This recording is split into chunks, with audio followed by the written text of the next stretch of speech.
प्यारे विद्यार्थियों, आज हम 12वीं कक्षा का चौथा पाठ आदर्श बदला पढ़ना प्रारंभ करते हैं। अभी तक हमने पढ़ा था बाबा हरिदास बैजू को 12 वर्ष की कठोर तपस्या करने के लिए कहते हैं। बैजू बाबा हरिदास का सेवक बन जाता है। बाबा हरिदास बैजू के जीवन को कैसे बदलते हैं, अब हम आगे बढ़ते हैं। मैं परिच्छेद पढ़ना प्रारंभ करती हूँ।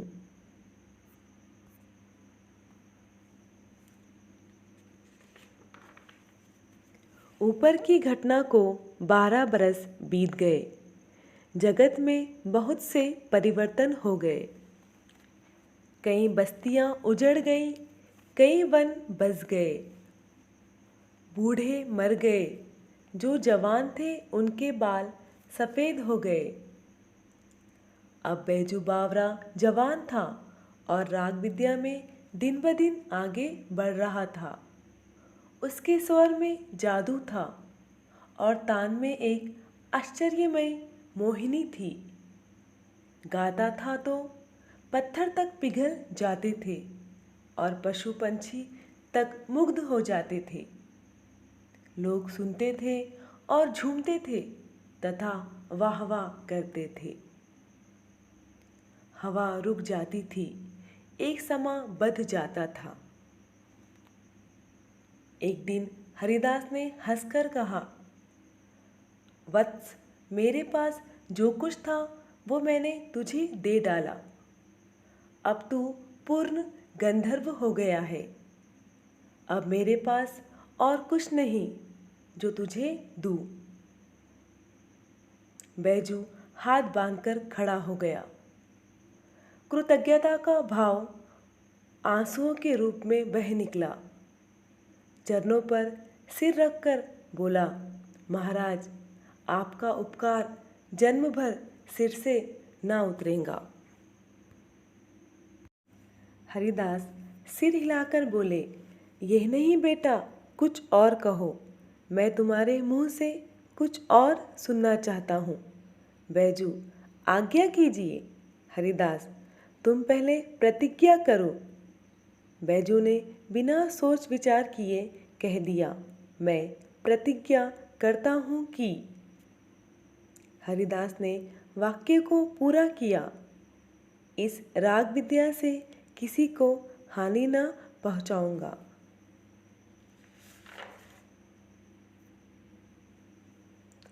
बैजू का लहू सूख गया।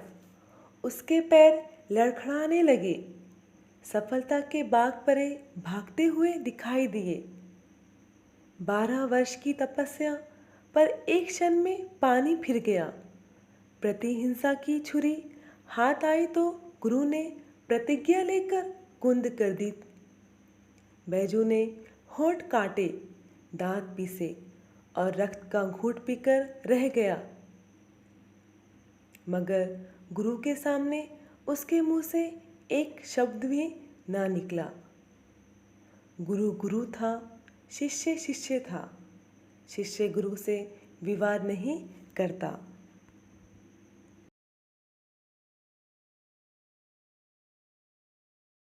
परिच्छेद का सार देखेंगे हम। 12 वर्ष बीत गए। अब बैजू बावरा जवान हो गया था। बाबा हरिदास ने 12 वर्षों तक बैजू को संगीत की हर प्रकार की बारीकियां सिखाकर उसे पूर्ण गायक के रूप में तैयार कर दिया था। लेकिन बाबा हरिदास नहीं चाहते थे कि इस विद्या का गलत प्रयोग हो, इसलिए उन्होंने उससे ये वचन लिया कि वो राग विद्या से किसी को हानि नहीं पहुंचाएगा। बैजू के मन में बदले की भावना थी, वह सिमट कर रह गई। उसे क्रोध बहुत आया, पर बाबा हरिदास के सामने कुछ कह नहीं सका, क्योंकि गुरु तो गुरु ही होता है और शिष्य शिष्य होता है। बच्चों, बढ़ते हैं हम अगले परिच्छेद की ओर। कुछ दिन बाद एक सुंदर नवयुवक साधु आगरे के बाजारों में गाता हुआ जा रहा था। लोगों ने समझा इसकी भी मौत आ गई है। वे उठे कि उसे नगर की रीति की सूचना दे दे, मगर निकट पहुंचने से पहले ही मुग्ध होकर अपने आप को भूल गए और किसी को साहस ना हुआ कि उससे कुछ कहे। दम के दम में यह समाचार नगर में जंगल की आग के समान फैल गया कि एक साधु रागी आया है जो बाजारों में गा रहा है। सिपाहियों ने हथकड़ियाँ संभाली और पकड़ने के लिए साधु की ओर दौड़े, परंतु पास आना था कि रंग पलट गया। साधु के मुखमंडल से तेज की किरणें फूट रही थी, जिनमें जादू था, मोहिनी थी और मुग्ध करने की शक्ति थी। सिपाहियों को न अपनी सुध रही, न हथकड़ियों की, न अपने बल की, न अपने कर्तव्य की, न बादशाह की, न बादशाह के हुक्म की। वे आश्चर्य से उसकी मुख की ओर देखने लगे, जहाँ सरस्वती का वास था और जहाँ से संगीत की मधुर ध्वनि की धारा बह रही थी। साधु मस्त था, सुनने वाले मस्त थे, जमीन आसमान मस्त थे। गाते गाते साधु धीरे धीरे चलता जाता था और श्रोताओं का समूह भी धीरे धीरे चलता जाता था। ऐसा मालूम होता था जैसे एक समुद्र है जिसके नवयुवक साधु आवाज़ों की जंजीरों से खींच रहा है और संकेत से अपने साथ साथ आने की प्रेरणा कर रहा है।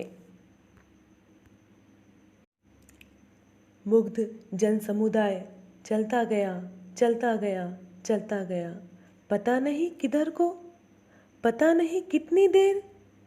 एकाएक गाना बंद हो गया। जादू का प्रभाव टूटा तो लोगों ने देखा कि वे तानसेन के महल के सामने खड़े हैं।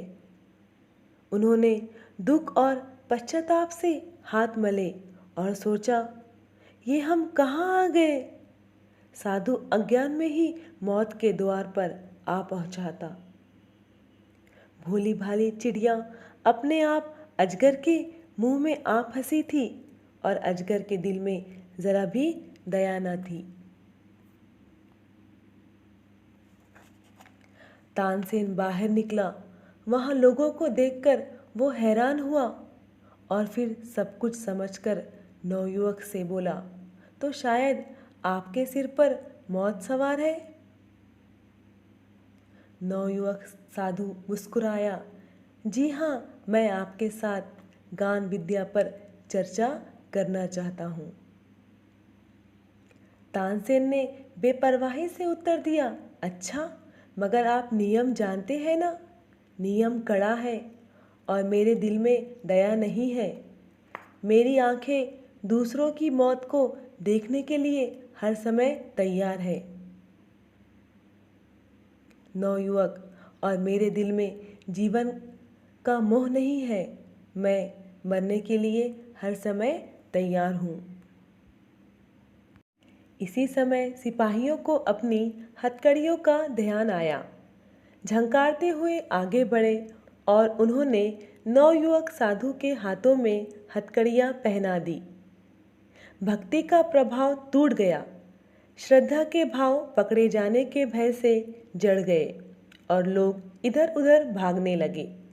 सिपाही कोड़े बरसाने लगे और लोगों के तितर बितर हो जाने के बाद नवयुवक साधु को दरबार की ओर ले चले। दरबार की ओर से शर्तें सुनाई गई। कल प्रातःकाल नगर के बाहर वन में तुम दोनों का गान युद्ध होगा। अगर तुम हार गए तो तुम्हें मार डालने तक का तानसेन को पूर्ण अधिकार होगा, और अगर तुमने उसे हरा दिया तो उसका जीवन तुम्हारे हाथ में होगा। नौजवान साधु ने शर्तें मंजूर कर ली। दरबार ने आज्ञा दी और कल प्रातःकाल तक सिपाहियों की रक्षा में रहो। ये नौजवान साधु बैजू बावरा था।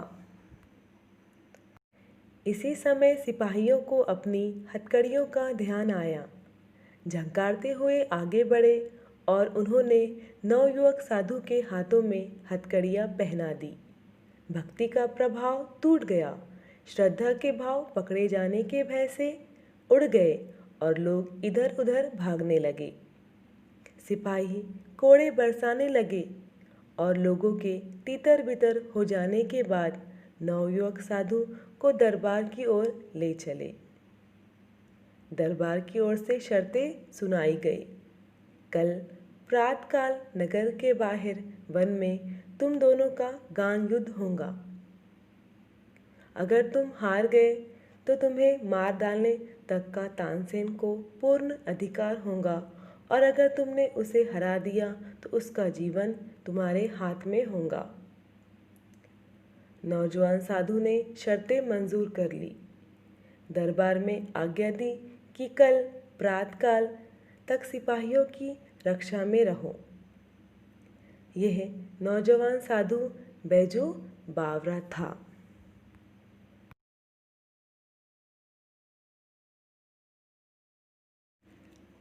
परिच्छेद का सार। कुछ दिनों बाद एक सुंदर युवक साधु आगरा के बाजारों में गाता हुआ जा रहा था। लोगों ने सोचा कि इसकी भी मौत आ गई है। उसे नगर के नियम की सूचना देने निकले, पर उसके नज़दीक पहुंचने से पहले ही वो उससे मुग्ध होकर अपनी सुध-बुध खो बैठे। सिपाही उसे पकड़ने दौड़े तो उसका मधुर गीत सुनकर उन्हें अपनी हथकड़ियों की सुध न रही। तभी साधु गाते हुए तानसेन के महल के सामने आकर खड़े हो जाते हैं। अब साधु गाना बंद कर देता है। गाना बंद कर देने के बाद जादू का प्रभाव भी टूट जाता है। तभी तानसेन महल से बाहर निकलता है। वो साधु को देखकर हैरान हो जाता है। वो साधु को देखकर कहता है, तुम्हें पता नहीं तुम्हारे सिर पर मौत सवार है। यह सुनकर वो नौजवान साधु के होठों पर मुस्कुराहट आ गई। तानसेन ने उससे कहा, जानते हैं नियम कड़ा है।